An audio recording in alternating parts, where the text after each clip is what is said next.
Before the spotlight found its way to the center stage, and before the bass lines of R&B and funk pulsed through our speakers, there was a voice smooth, soulful, and unmistakably unique. That voice belongs to this man. This vocalist was more than just a voice in the background. He was a multi-faced musician who influenced the span of funk, R&B, and early 80s pop. Although not always in the spotlight, this man's talent was undeniable. His contributions behind the scenes as a producer and songwriter was just as impactful as his performances on stage. From the funk-fused sounds of Raydio to the dance floor anthems of the 80s, this man's musical legacy is one of depth, creativity, and enduring soul. The centerpiece of today's video is all about Jerry Knight. Now, if you guys love my videos and love supporting me, then I suggest you become a member of the channel where I will be releasing exclusive videos just for you all. Be sure to get that family tier so you won't miss out on these exclusive perks. Now, before we start, let's be sure to leave a like on the video, subscribe to the channel, and push that notification bell to be sure you won't miss out on any more content. Now, without further ado, let's cue that intro.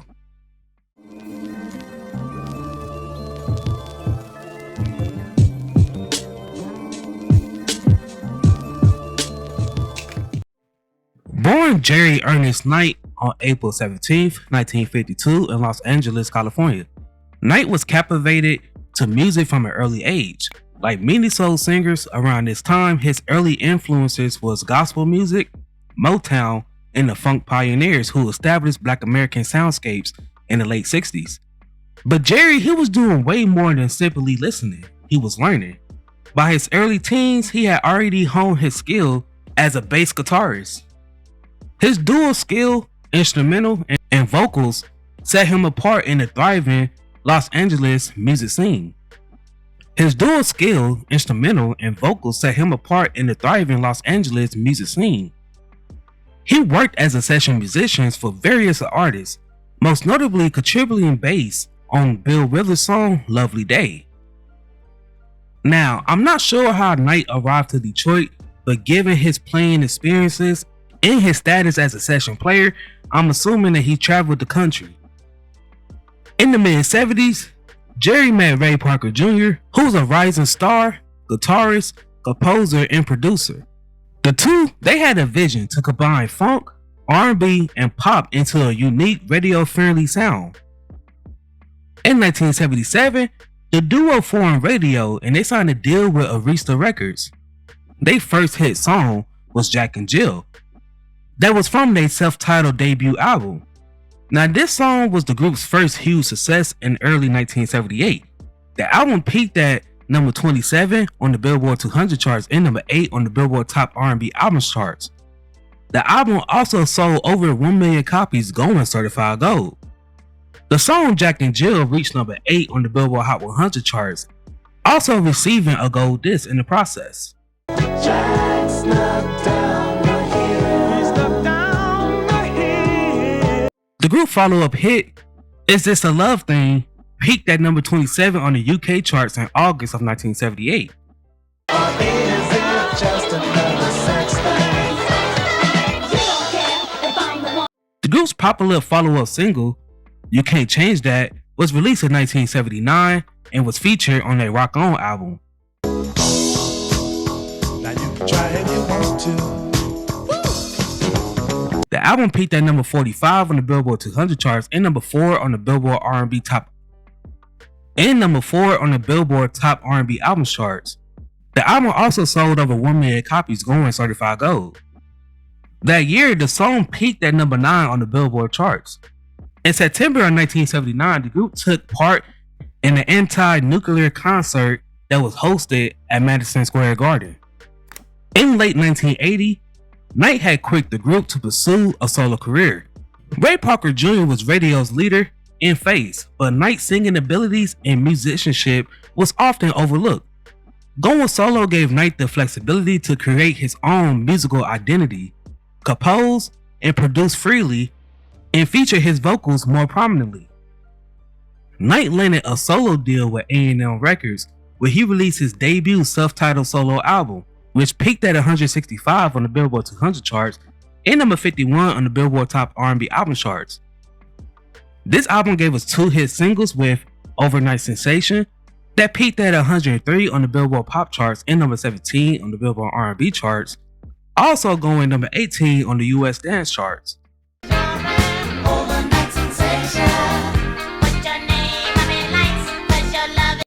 And Joyride that peaked at number 87 on the R&B charts.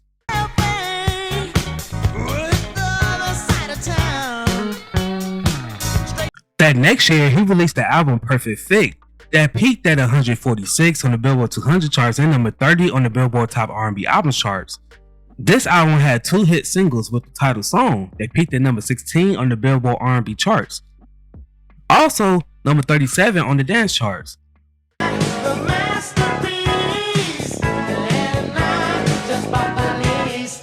And Turn It Out that peaked at number 65 on the Billboard R&B charts.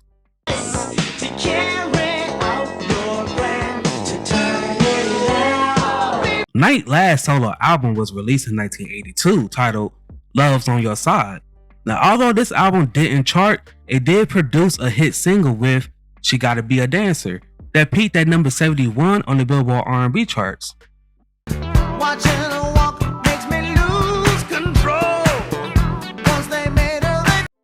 Knight then formed the duo Ollie and Jerry in 1983. The duo became close when Brown played the drums on Raydio's debut album. They wrote the title theme for the 1984 movie Breakin', which the song peaked at number 9 on the Billboard Hot 100 charts.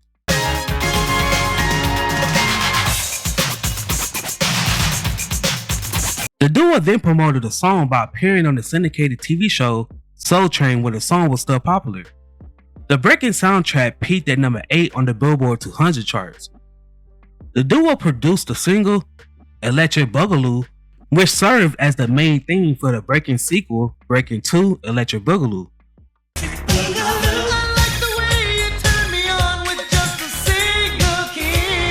The song performed pretty well in the UK charts, reaching number 57.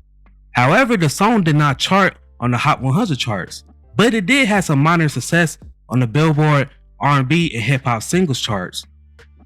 Also, the Hot Club Dance charts, reaching number 45 and 43 respectively.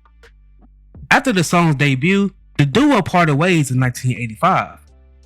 Now, the music business around this time was rapidly evolving into the mid to late 80s, with new genres taking over such as New-Jack Swing, hip hop, and synth-heavy pop taking over the airways. Knight's sound was based on old soul, funk, and early 80s R&B, and it began to feel out of sync with these emerging trends. As his singing career declined, he shifted his focus on being a songwriter and working behind the scenes. Knight began writing for the Jets, co-writing their early successes such as Crush on You, Courtesy, and Private Number. Although his career as a musician declined, Knight continued to compose and produce for other artists including The Whispers, Patrice Russin, The Bards, Howard Hewitt, Willie Hutch, The Charlites, Dee Edwards, Philip Bailey, Dionne Warwick, and Natalie Cole, to mention a few. Sometime during Knight's later life, he was diagnosed with cancer, and sadly, on December 29th, 1996, at the age of 44, he sadly lost his battle with cancer. He was survived by his wife and 2 children. Now, for some strange reason, YouTube is only promoting my videos to 20% of my audience.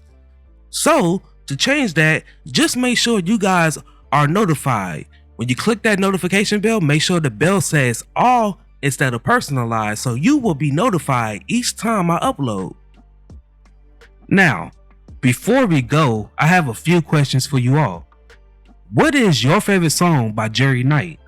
Also, what is your favorite song by Jerry Knight that he wrote or produced for other artists?